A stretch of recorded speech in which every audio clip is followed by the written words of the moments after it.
तो कहते हैं इत्येतत् कथितं पुण्यम इतिहासम अघापहम शिवा शिव परानंदम निर्मलम भक्तिवर्धनम। तो कहते हैं कि शिव पुराण की कथा सुनने के द्वारा पंचुला नाम की जो वेश्या थी उसका भी उद्धार हो गया और स्वर्ग की शिव के लोक को चले गई, और बिंदु भी जो महान पापी था उसका भी इसी शिव पुराण के द्वारा भगवान के दिव्य धाम को प्राप्त हो गया है।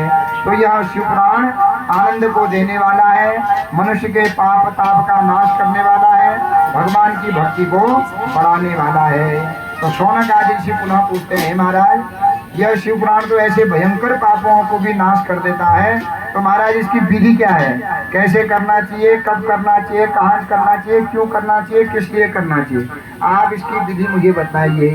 तो अब षष्ठम स्कंद में विधि बतलाते हैं। देवज्ञम तो समाहूय संतोष्य जनान्वितः मुहूर्तम शोधयेत् शुद्धम निर्विघ्नेन समाप्तये। तो कहते हैं मनुष्य कुकर्म तो अनेक कर देता है पर पुण्य कर्म तभी कर सकता है। शिव पुराण की कथा, भागवत की कथा, सत्संग, भजन, कीर्तन तभी करेगा जब उस पर भगवान की कृपा होती है और उसके भाग्य उदय होते हैं। तो मन में अगर भगवान की कथा करने का विचार प्रकट होता है तो समझ जाना चाहिए कि भगवान शंकर की मेरे ऊपर असीम कृपा हो रही है, भगवान की ही कृपा से मेरे मन में यह विचार आ रहे हैं। तो देवज्ञम तो समाहूय मुहूर्तम प्रत्ययत्नतः, किसी अच्छे ज्योतिषी को बुला करके सुंदर मुहूर्त निकालना चाहिए। तो महाराज ये कथा किन महीनों में करनी चाहिए, तो कहते हैं कि दो प्रकार के संकल्प होते हैं, एक होते हैं निष्काम और एक होता है सकाम। निष्काम माने कोई कामना रहित, जिसमें कोई कामना नहीं होती। दूसरा होता है अनेक प्रकार की कामनाओं के द्वारा कि मेरा ऐसा हो जाए, ये हो जाए। तो निष्काम जब मनुष्य ने करना है तो उसके लिए कोई महीने की आवश्यकता नहीं है, कोई वार की आवश्यकता नहीं है। जिस दिन हृदय में भगवान का वास हो गया है वही दिन वही समय सर्वश्रेष्ठ माना गया है, तो उसी समय से तैयारी कर देनी चाहिए। और कामना पूर्वक है, मनोकामना के लिए है तो अच्छा दिन निकालना चाहिए, अच्छा मुहूर्त निकालना चाहिए। तो महाराज अब पूछते हैं इसमें खर्चा कितना आता है, तो कहते हैं विवाहे यादिशम विक्रम तादृशम परिकल्पयेत्। कन्या के कन्यादान में जिस प्रकार आप खर्चा करते हैं उसी प्रकार विवाह में जिस प्रकार खर्चा करते हैं, उत्साह करते हैं, उसी उत्साह से उसी प्रकार के खर्चे से यह शिव महापुराण की कथा करनी चाहिए। क्योंकि लोक में जो किए हुए कर्म होते हैं, कन्या का कन्यादान करते हैं, इस लोक के लिए होता है। क्योंकि पितरों का स्वर्ग जो कन्यादान करता है, पितरों की स्वर्गवास हो जाता है और ब्रह्मलोक वापसी कामनिया कहते हैं, ब्रह्मलोक के चला जाता है। लेकिन यह शिव जो भागवत आदि कथाएं होती हैं, यह कथा मनुष्य परलोक के लिए करता है। कन्यादान करने से, गौदान करने से, भूमिदान करने से, स्वर्णदान करने से मनुष्य इस लोक में सुख भोगता है। लेकिन यह भागवत आदि कथा आदि करने से, पुराण आदि करने से मनुष्य इस लोक में तो सुख भोगता ही भोगता है, उसके साथ साथ परलोक में भी वह सुख भोगता है।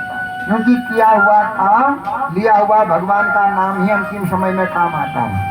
न यहाँ घर काम आता है, न जमीन काम आती है, न जेवर काम आता है पहना हुआ, न वस्त्र काम आते हैं, यहाँ तक कि यह शरीर भी यहीं छूट जाता है। घरवाली घर के किवाड़ से आगे नहीं आती है, अपने इष्ट मित्र बंधु बांधव भी शमशान घाट तक आते हैं, पुत्र भी अपना धर्म चिता में लगाई अग्निदान करने तक लगाता है।